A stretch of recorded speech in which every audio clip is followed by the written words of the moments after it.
guys, it's Ian from SS8000 Cars, and we're coming to the end of our time with the Mercedes AMG GT-S, and it's been fun and we've enjoyed it, and it's sitting at the top of the road looking rather smart in my opinion. And I think if I can kick off, I will say that I think the greatest asset of this Mercedes is its looks, and I've said that in all the videos that I've put out on the car.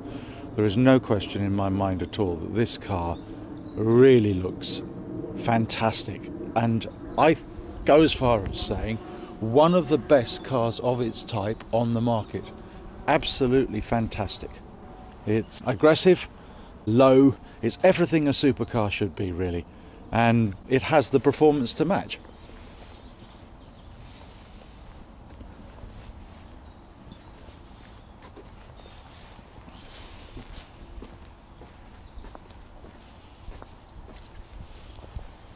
Even down to the lights. I love the lighting on it. I think it just looks in keeping with what the car is meant to be, and it's quite a practical motor car. Although it's only 2 seats and there's not a lot of room right behind the seats, you have a parcel shelf area immediately behind, which is effectively in front of the boot, and of course it's a hatchback, so it's really easy to load. I found using the car over the period that we've had it extremely simple and easy to throw bags in the back, went away for a night, really easy to use. Now, whether there's enough room in the back for 2 weeks worth of travelling through Europe, I'm not sure, but I think that's an issue with all of the cars of this genre. I think they all probably need you to be staying somewhere where you can get your clothes cleaned. Good looking car though. From an aggressive viewpoint, you can see that the 3-pointed star at the front dominates the grille, and it's part of the Mercedes racing heritage.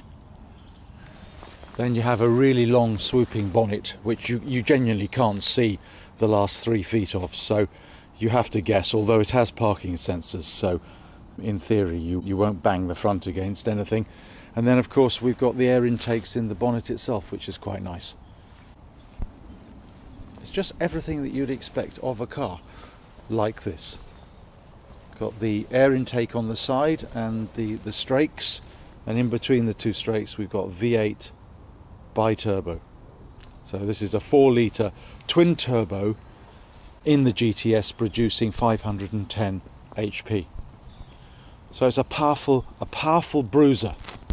It's rear wheel drive, and you never forget that. You have to use caution at all times when applying the power, especially on damp roads.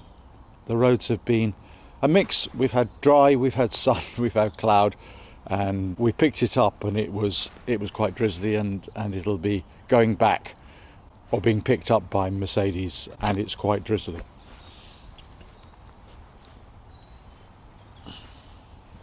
It's going today at some stage. I just like that front angle there with the lights and the bodywork that comes out to, it's pronounced bodywork that comes out to meet the grille, is fantastic.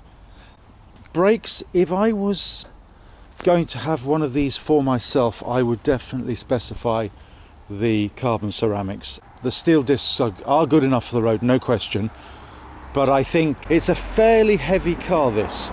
So as a consequence, you know, if you're driving it at speed on a regular basis, I suppose especially on a track, then you'd want to have brakes that were never going to fade. As you know, they've announced the GTR, which is the next model up from the GT-S, producing 577 brake horsepower is my understanding. By and large, there's still the same principles, but even better tied down. I suppose if there was a criticism of this car that I'd have, it's quite lively. Now I think that's a product of a lot of power going straight to the rear wheels.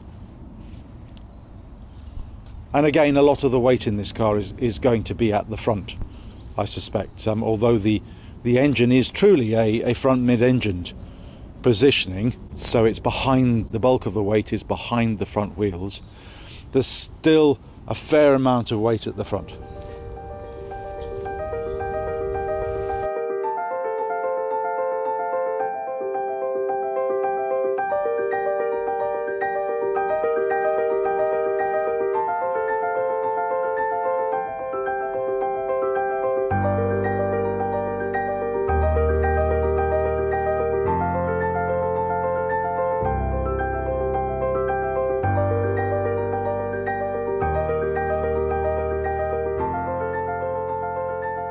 Nicely set up the inside, but for my liking, the windscreen is a little bit shallow. I think I mentioned that before. It doesn't give you the best of visibility out, but it's quite airy and light thanks to the sunroof, the glass sunroof, fixed sunroof, but allows a lot of light into the car. And I think, you know, in a sense, it's quite important that if you are going to buy one of these, you specify it with the glass sunroof. It's classy interior, lovely smell of leather, well put together.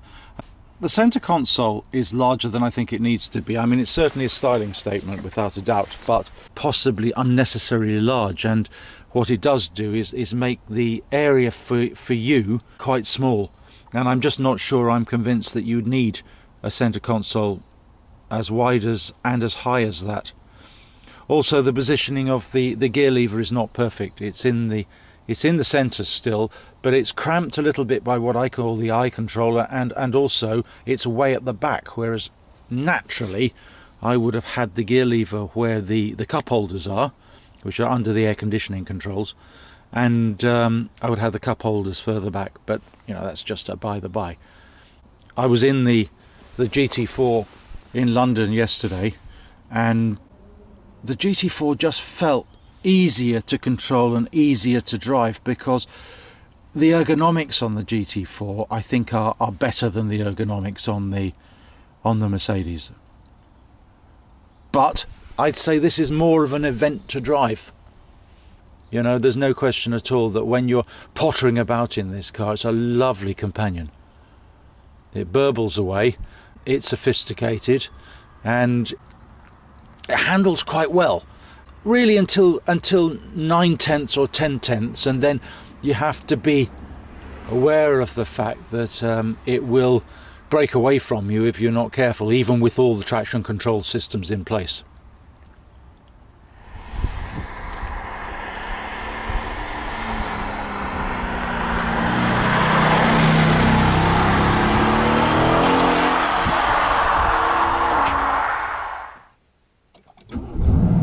Even from inside the car, you get an absolutely fantastic noise, and it accompanies you the whole time, and I really like that. It's good sat nav, good intuitive satellite navigation system. Once you get used to all the controls, it is actually a very, very easy system to operate. Very impressed with it. Very impressed with the car. Would I have one? I suppose that's the final question. Yes, I think I would, if I could only have one machine. I think this makes if I only required two seats and I could only have one supercar, then I think this would definitely be on the list, although I'd probably wait for the GTR if they were still available, just to give you a little bit more power, and apparently it's a bit more track focus, which can be quite fun. So if I didn't have the GT4, then it would be nice to have. I'm not sure I'd use this on the track, to be truthful.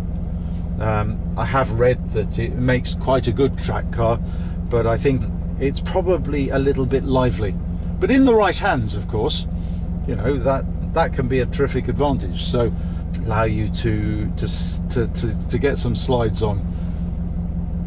Okay guys, well, you know, it's been a great experience having the AMG Gt-S, and it's really opened my eyes in terms of what's available in this part of the market. And I actually think the GT-S is terrific value for money.